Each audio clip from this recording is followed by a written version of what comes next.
Hello, നമ്മുടെ ബാങ്കിൽ ഞാൻ ഒരു ചെക്ക് ഡെപ്പോസിറ്റ് ചെയ്യുവാണെങ്കിലേ അത് ക്ലിയർ ആകാൻ എത്ര ദിവസം എടുക്കും മാഡം? നമ്മുടെ ബാങ്കിന്റെ തന്നെ ചെക്കാണോ അതോ വേറെ ബാങ്കിന്റെ ചെക്കാണോ?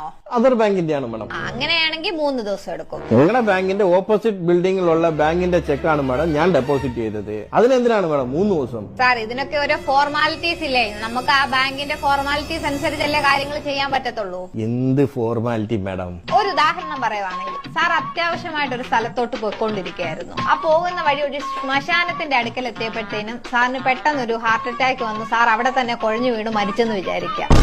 ശ്മശാനം തൊട്ടടുക്ക തന്നെയാണല്ലോ എന്ന് വിചാരിച്ച് സാറിനെ ഉടൻ തന്നെ ശ്മശാനത്തിൽ എടുത്ത് സംസ്കരിക്കത്തില്ലല്ലോ. വീട്ടിൽ കൊണ്ടുപോയി അതിന്റെ ആചാരാനുഷ്ഠാനങ്ങളെല്ലാം നടത്തിയിട്ടല്ലേ സംസ്കരിക്കാൻ വേണ്ടിട്ട് കൊണ്ടുവരത്തുള്ളൂ. ബാങ്കിന് ബാങ്കിന്റേതായിട്ടുള്ള ചില ഫോർമാലിറ്റീസ് ഉണ്ട്. ദയവായി നിങ്ങളും അത് പാലിക്കണം. സാറിന് വേറെ സംശയങ്ങളൊന്നും ഇല്ലല്ലോ അല്ലേ? ഒരു സംശയവും. Okay sir, have A nice day.